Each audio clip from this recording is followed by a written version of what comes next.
My name is Tyler Poteet. My name is David Nickel. I'm Casey. And I'm Curtis.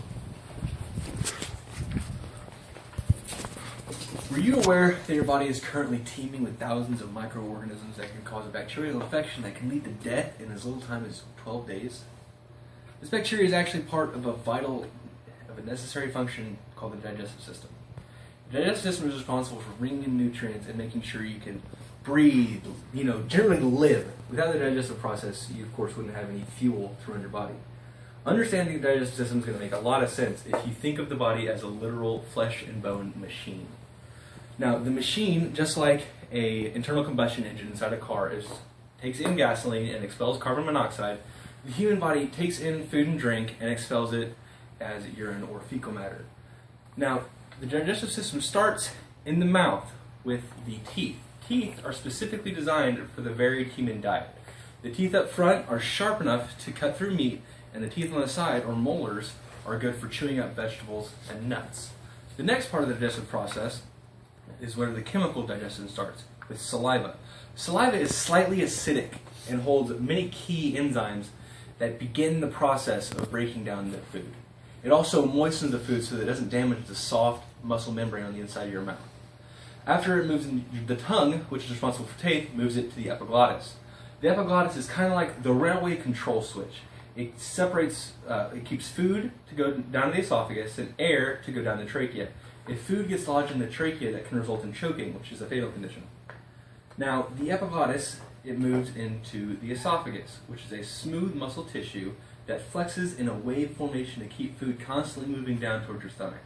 Now, this flexing motion provides the ability for humans to swallow solid food all the time, even if they were hanging upside down.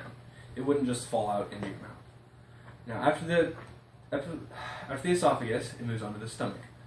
In the stomach, it hits hydrochloric acid and sodium chloride that further break down the food. After the food's broken down a little bit, the stomach introduces specific enzymes that break it down until it's really in its base nutrients. Once it's down in this level, well, the stomach can expand up to 1 liter, so it can hold a lot of food. Now, this is a design process in the fact that humans used to only eat 1 meal every 3 days. The stomach can expand to this gigantic size because humans used to gorge themselves and use that nutrients to get them through more than just 1 day. Like, we have 3 meals a day now. It seems excessive, right? After it is broken down into its base nutrients in the stomach, it moves through the duodenum into the small intestine, where 95% of nutrient absorption happens. The small intestine is full of villi, which are in turn covered in an immeasurable amount of microvilli, which increase the surface area of the smooth intestine so that nutrients can be absorbed all throughout it. Now, when it goes through the microvilli, it moves through the smooth muscle membrane into the capillaries in the bloodstream, which start the process of cellular respiration. The bloodstream takes the nutrients to the cells of the muscles or the heart or the liver, wherever, and give them nutrients, and then in turn the cells give the bloodstream waste that get taken into the liver and eventually are expelled through the urethra as urine. Now, the small intestine takes out 95% of the nutrients. There's still nutrients left in there. So after the small intestine, it moves into the large intestine. Now, the large intestine is where all these thousands of microorganisms live. Essentially, once the food reaches the large intestine as solid waste, it essentially becomes decomposing matter. That's why fecal matter stinks, is because it's literally decaying matter. Now, the process as it moves through the large intestine takes about 12 to 15 hours. Eventually, it gets moved into the colon and is expelled via the anus. Now, it's really important to know what the digestive process does because everyone's diet is slightly different. There are things that people have wrong with their diets that are so easy to live with as lactose intolerance, where basically your body can't process dairy foods. You're lacking a key enzyme known as lactase that basically helps your body process lactose, which is in all dairy products. Or in this, lactose intolerance causes anywhere from severe to extremely violent gastric distress.